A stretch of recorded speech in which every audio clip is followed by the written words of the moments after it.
নমস্কাৰ, মই অনিমা ভৰালী। আপোনালোক সকলোকে মই মোৰ ইউটিউব চেনেল অনিমা ভৰালীলৈ স্বাগতম জনাইছোঁ। আজি মই আপোনালোকৰ লগত আলোচনা কৰিব ওলাইছোঁ আমাৰ সন্তানসকলক ভাল মানুহ হিচাপে গঢ়ি তুলিবলৈ আমি মাক দেউতাক অভিভাৱকসকলৰ দায়িত্ব আৰু কৰ্তব্যৰ বিষয়ে। আশা কৰিছোঁ আপোনালোক সকলোৱে মোৰ কথাখিনি শেষলৈকে চাব বুলি আৰু পুনৰ মোক আপোনালোকৰ মাজলৈ এনেকৈ ভিডিঅ'সমূহ দিব পৰাকৈ সাহস আৰু প্ৰেৰণা যোগাব বুলি। এতিয়া কথা হ'ল, আমি আমাৰ সন্তানটি যেতিয়া জন্ম দিওঁ, ল'ৰাই হওক বা ছোৱালীয়েই হওক, আমি মাক দেউতাকবোৰে শিশুটিক লৈ বহুত সপোন দেখিবলৈ লওঁ, নহয়নে বাৰু? উপযুক্ত শিক্ষাৰে শিক্ষিত কৰি ভাল মানুহ কৰাৰ সপোন দেখোঁ। ছোৱালী সন্তানৰ ক্ষেত্ৰতো ছোৱালীজনীক উপযুক্ত শিক্ষাৰে শিক্ষিত কৰি স্বাৱলম্বী কৰি এজন ভাল ল'ৰাৰ লগত ভাল ঘৰ এখনলৈ বিয়া দিয়াৰ সপোন দেখোঁ, নহয়নে বাৰু?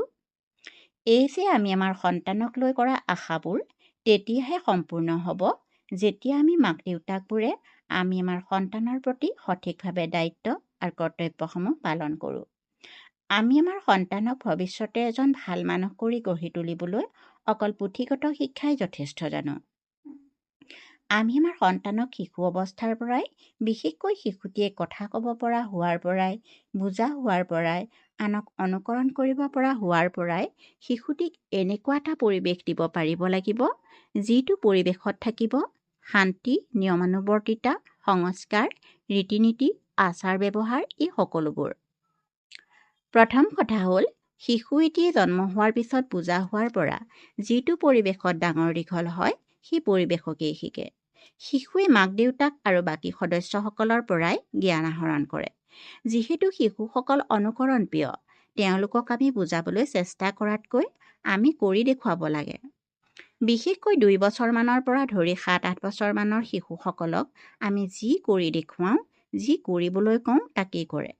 সেয়েহে মাক দেউতাকৰ লগতে ঘৰৰ বাকীবোৰ সদস্যৰ মাৰ্জিত আচাৰ ব্যৱহাৰ, ধৰ্মীয় ৰীতি নীতি, সংস্কাৰ, নৈতিক জ্ঞান আৰু আধ্যাত্মিক চিন্তা চৰ্চাই শিশুটিক ভৱিষ্যতলৈ এজন সমাজৰ সৎ ব্যক্তি হিচাপে গঢ়ি উঠাত যথেষ্ট অৰিহণা যোগায়।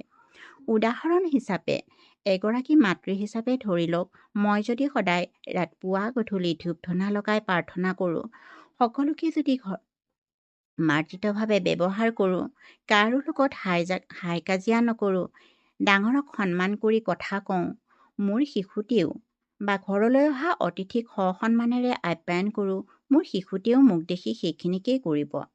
যিহেতু শিশুৱে দেখি শিকে। 2 নম্বৰতে আমি সন্তানক সদায় বিনয়ী হ'বলৈ শিকাব লাগে। আমাৰ সন্তানক অকল পুথিগত শিক্ষাই এটা ভাল চাকৰি কৰি ডাঙৰ মানুহ হোৱাত সহায় কৰিব পাৰে সঁচা। যদি শিশুটিক আমি সঠিকভাৱে পুথিগত শিক্ষাৰ লগতে নম্ৰতা, বিনয়, পৰোপকাৰী হ'বলৈ শিকাব নোৱাৰোঁ, তেতিয়াহ'লে ভৱিষ্যতলৈ এজন ভাল মানুহ কৰাত সফল নহ'বও পাৰোঁ। এজন ধনী মানুহৰ বহুত ধন টকা পইচা আছে সঁচা, কিন্তু তেওঁৰ যদি ব্যৱহাৰত অহংকাৰী হয় বা সমাজ বিৰোধী কাম কৰে বা তেওঁ ঘৰলৈ অহা অতিথিক যদি বেয়া ব্যৱহাৰ কৰে বা সদায় তেওঁ যদি আনৰ বেয়াই চিন্তা কৰি থাকে, তেনে ব্যক্তিক পুথিগত শিক্ষা বা ধন ধানে কেতিয়াও ভাল মানুহ হোৱাত সহায় কৰিব নোৱাৰে। তেওঁৰ যদি বিনয় বা নম্ৰতা এই ভাৱ নাথাকে, তেনেহ'লে তেওঁৰ ধন ধান টকা পইচা থাকিলেও মানুহে তেওঁক ভাল নাপাবও পাৰে। তৃতীয়তে, আমি আমাৰ সন্তানক সদায় ভাল হোৱাটো বিচাৰোঁ, নহয়নে বাৰু? তেওঁলোকক আমি ভাল কাম কৰিবলৈ উপদেশ দিওঁ। আচলতে আমি সন্তানক ভাল কাম কৰিবলৈ উপদেশ দিয়াতকৈ আপুনি মই নিজেই ভাল কাম কৰি দেখুৱাব পাৰিব লাগিব। যিহেতু উপদেশতকৈ আৰ্হি বুলি এষাৰ কথা আছে। যেনেকৈ উপদেশতকৈ আৰ্হি ভাল বুলি এষাৰ কথা আছে। যেনেকৈ হজৰত মহম্মদে প্ৰথমে নিজেই মিঠাই খাবলৈ এৰিহে আইতাকে লগত লৈ অহা শিশুটিক মিঠাই বেছিকৈ খাব নালাগে বুলি উপদেশ দিছিল। আপুনি মই যদি অনবৰতে আনৰ উপকাৰৰ সলনি অপকাৰৰ চিন্তাই কৰি থাকোঁ, তেওঁলোকৰ আগত সদায় যদি মিছাৰ আশ্ৰয় লওঁ বা অনবৰতে যদি হাই কাজিয়া কৰি থাকোঁ বা ঘৰলৈ অতিথি আহিলে যদি অৱহেলা কৰোঁ বা এইজন ধনী এইজন দুখীয়া বুলি তেওঁলোকৰ আগত যদি আমি চিনাকি দিওঁ বা বৃদ্ধা আমাৰ যি ঘৰে ঘৰে ককা আইতা আছে বা আমাৰ মা দেউতা আছে, আমি মা দেউতা আৰু ককা আইতাৰ প্ৰতি যদি যত্ন নলওঁ বা তেওঁলোকক যদি অৱহেলা কৰোঁ, তেনেহ'লে আমাৰ শিশুটিৰ ওচৰত আমি উদাহৰণ হৈ নপৰিম জানো?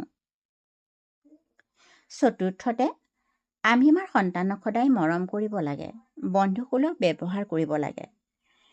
তেওঁলোকক তেওঁলোকৰ মনৰ কথাখিনি বুজি পাবলৈ চেষ্টা কৰিব লাগে। সন্তানৰ প্ৰতি থকা বন্ধুসুলভ ব্যৱহাৰত সন্তানে আপোনাক মোক মনৰ কথাখিনি খুলি ক'বলৈ সুবিধা পায়। তাৰোপৰি আমি কেতিয়াও সন্তানক আনৰ লগত তুলনা কৰিব নালাগে। যিহেতু আমাৰ সকলো সন্তানৰ জন্মগতভাৱে আচৰণ বা স্মৃতিশক্তি একেই নহ'বও পাৰে। কোনো শিশুৰ জন্মগতভাৱে স্মৃতিশক্তি বেছি আৰু কোনো শিশুৰ জন্মগতভাৱে স্মৃতিশক্তি কম। আপুনি বা মই সেই প্ৰখৰ স্মৃতিশক্তি থকা ল'ৰা বা ছোৱালীজনীয়ে বেছি নম্বৰ পাই পাছ কৰিলে বুলিয়েই নিজৰ শিশুটিক গালি বা খং কৰিলে হ'ব জানো? আমি আমাৰ সন্তানক যোগ্যতা অনুসৰিহে আগুৱাই নিবলৈ চেষ্টা কৰিব লাগে। প্ৰত্যেক শিশুৰে পঢ়াৰ বাদেও কিছুমান বেলেগ বিষয়ৰ ওপৰতো প্ৰতিভা থাকিব পাৰে। আপোনাৰ শিশুটিৰ পঢ়াৰ প্ৰতি ধাউতি নাই সঁচা, পঢ়াৰ বাদেও তেওঁৰ হয়তো খেলৰ প্ৰতি, গানৰ প্ৰতি, ছবি অঁকাৰ প্ৰতি বা অন্যান্য কিছুমান সৃষ্টিশীল প্ৰতিভা থাকিব পাৰে। আমি অভিভাৱকসকলে সন্তানৰ এই প্ৰতিভাখিনিক উৎসাহ জনাই আগুৱাই যোৱাত প্ৰেৰণা যোগাব লাগে বুলি মই ভাবোঁ। শেষত আপোনালোক সকলোৰে ওচৰত মোৰ এটাই অনুৰোধ, আপোনালোকে মোৰ কথাখিনি নেতিবাচক দৃষ্টিৰে নলৈ এগৰাকী মাকৰ সন্তানৰ প্ৰতি থকা যিখিনি দায়িত্ব আৰু কৰ্তব্য সেইখিনিহে আপোনালোকৰ ওচৰত দাঙি ধৰিছোঁ। ময়ো এগৰাকী মাক হিচাপে ময়ো চেষ্টা কৰি আছোঁ। নাজানো সফল হ'ব পাৰোঁ নে নোৱাৰোঁ। আচলতে এই কথাখিনি মই সকলো মাক দেউতাকক উদ্দেশ্যি কৰি কোৱা নাই। যিসকল সন্তান বৰ্তমানে সুনাগৰিক হিচাপে সমাজৰ আগত পৰিচিত হ'ব পাৰিছে, সেইসকল সন্তানৰ পিতৃ মাতৃসকলে সন্তানৰ বাবে বহু কষ্ট কৰি তেওঁলোকৰ দায়িত্ব আৰু কৰ্তব্যসমূহ পালন কৰিছে আৰু সন্তানৰ বাবে তেওঁলোক আদৰ্শ হৈ পৰিছে। আমিও যদি প্ৰত্যেকে আমাৰ সন্তানৰ কাৰণে অলপ কষ্ট কৰোঁ, আমিও নিশ্চয় সফল পিতৃ মাতৃ হিচাপে সফল হ'ব পাৰিম, নহয় জানো? শেষত মোৰ কথাখিনি যদি আপোনালোকৰ ভাল লাগে, যিসকলে মোৰ চেনেলটোলৈ নতুনকৈ আহিছে, চেনেলটো ছাবস্ক্ৰাইব কৰিব, লগতে থকা বেল আইকনটো প্ৰেছ কৰিব আৰু লগতে নতুন নতুন ভিডিঅ'সমূহৰ নটিফিকেশ্যন পাবলৈ ভিডিঅ'টি লাইক কৰিব আৰু শ্বেয়াৰ কৰিব, যাতে মই নতুন নতুন ভিডিঅ'সমূহ আপোনালোকৰ মাজলৈ আগবঢ়াবলৈ প্ৰেৰণা পাওঁ। পুনৰ লগ পাম। ধন্যবাদ।